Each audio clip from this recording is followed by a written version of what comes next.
নমস্কার বন্ধুরা, welcome back to my channel PK kitchen house. কেমন আছেন আপনারা সবাই? আশা করছি আপনারা খুবই ভালো আছেন। আমিও ভালো আছি। আমি কুহেলি আপনাদের জন্য নিয়ে চলে এসেছি আজকে একটা নতুন রেসিপি।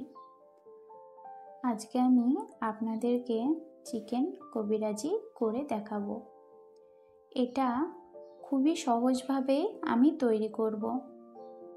বাড়িতে অতিথি আসলে কোনো ঝামেলা ছাড়াই খুব সহজেই কিভাবে এরকম স্ন্যাক্স তাদেরকে সার্ভ করবেন, তার জন্য এই রেসিপিটা হলো বেস্ট রেসিপি। চলুন রেসিপিটা শুরু করা যাক। এখানে আমি কিছুটা চিকেন নিয়ে নিয়েছি। এতে দিয়ে দেব 1 চামচ লবণ আর 1 চামচ হলুদ দিয়ে এটাকে বয়েল করে নেব।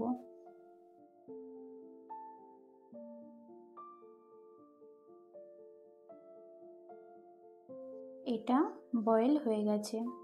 এবার এটাকে মিক্সিতে দিয়ে একটা মিহি পেস্ট তৈরি করে নেব। এটা আমার রেডি হয়ে গেছে। একটা কড়াই নিয়ে নেব, দিয়ে দেব তাতে পরিমাণ মতন তেল, দিয়ে পেঁয়াজ আর রসুন বাটাটা দিয়ে দেব। দিয়ে এটা কিছুক্ষণ নাড়াচাড়া করে নিয়ে দিয়ে দেব হলুদ গুঁড়ো, গরম মশলা গুঁড়ো আর জিরে গুঁড়ো দিয়ে একসাথে ভালো করে আরেকবার নাড়াচাড়া করে নেব।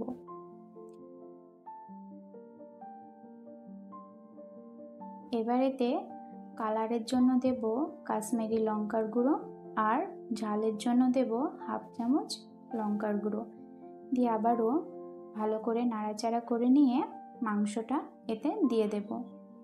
মাংসটা দিয়ে এখানে আমি এটাকে ভালো করে কষিয়ে নেব।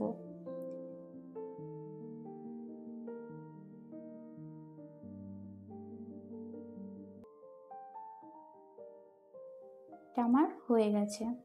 এখানে আমি একটা পাত্রে একটা ডিম ফাটিয়ে নিয়েছি। এতে দিয়ে দেব 1/2 চামচ কর্নফ্লাওয়ার দিয়ে এটাকে খুব ভালো করে ফেটিয়ে নেব। এটাকে খুবই ভালো করে ফেটাতে হবে যাতে কর্নফ্লাওয়ারের কোনো লাম্পস এর মধ্যে না থাকে, যেন কর্নফ্লাওয়ারটা ডিমের মধ্যে একেবারে মেল্ট হয়ে যায়। আর এদিকে আমি আর একটা ডিম ফাটিয়ে নিয়েছি। এতে দিয়ে দেব খুবই সামান্য লবণ আর 1/2 চামচ ব্ল্যাক পেপার দিয়ে এই ডিমটাকেও ভালো করে ফেটিয়ে নেব।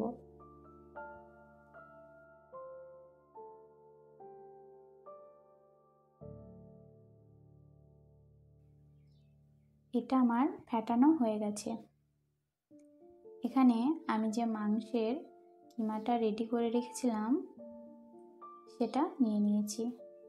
ওপর দিয়ে দিলাম 1 চামচ ম্যাগি মশলা আর পরিমাণ মতন লবণ, আর দিয়ে দেব একটা আলু দিয়ে এটাকে ভালো করে মাখিয়ে নেব। এটা আমার হয়ে গেছে। এবার এতে দেব 2 চামচ ব্রেড ক্রাম্বস দিয়ে আবারও এটাকে ভালো করে মাখিয়ে নেব।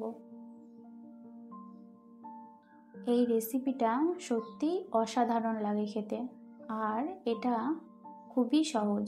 বাড়িতে যে কেউ খুব তাড়াতাড়ি এই রেসিপিটা বানিয়ে নিতে পারবে। এটা আমার রেডি হয়ে গেছে। এবার এতে থেকে অল্প অল্প করে ডো আমি কেটে নেব, আর সেগুলোকে আমি লম্বা করে নিয়ে হালকা একটু চ্যাপ্টা করে দেব।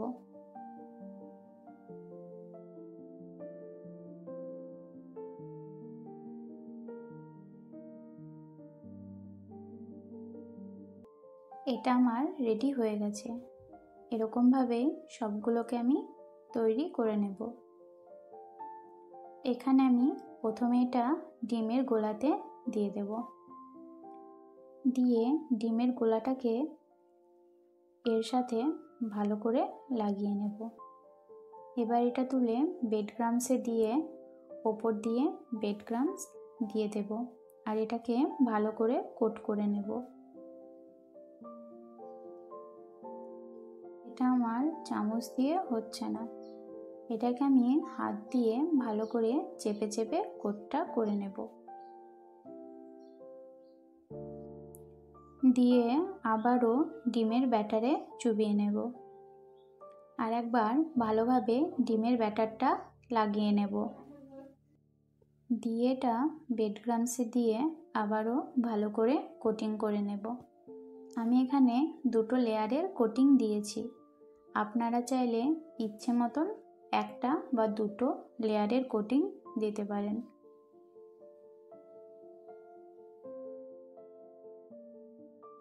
এটা আমার কোট করা হয়ে গেছে, এটাকে আমি সাইডে রেখে দেব। এরকমভাবে সবগুলোকে আমি তৈরি করে নেব। আমার সবগুলো রেডি হয়ে গেছে। এগুলোকে আমি 10 মিনিট রেস্টে রেখে দেব। আপনাদের হাতে যদি বেশি টাইম থাকে তাহলে আধা ঘন্টা রেস্টে রেখে দিতে পারেন। এখানে আমি একটা ফ্রাইং প্যান নিয়ে নিয়েছি আর তাতে দিয়ে দেব পর্যাপ্ত পরিমাণে তেল। এখানে আমার তেলটা গরম হয়ে এসছে। এবার আমি এগুলোকে দিয়ে ভালো করে ভেজে নেব।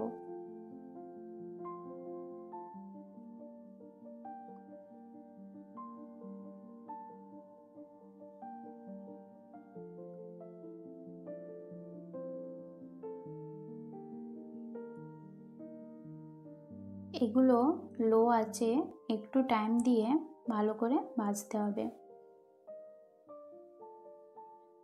তাহলে এগুলো খেতে খুবই সুন্দর হবে।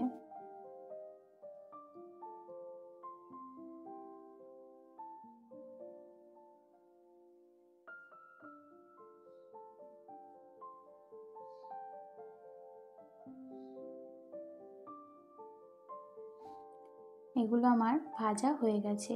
এগুলোকে তুলে আমি একটা পাত্রে রেখে দেব।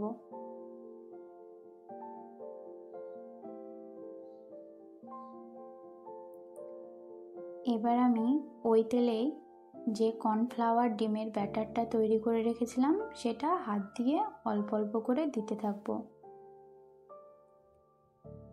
এটা দিয়ে একটা মোটা আস্তরণ তৈরি করব।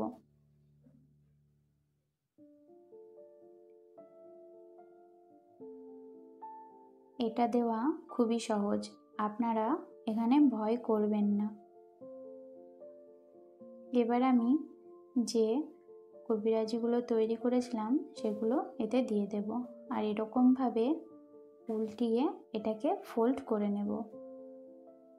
ফোল্ড করে এটাকে 2 পিঠ ভালোভাবে ভেজে নিতে হবে, তাহলে ডিমের এই আস্তরণটা এর গায়ে লেগে থাকবে। এটা আমার হয়ে গেছে।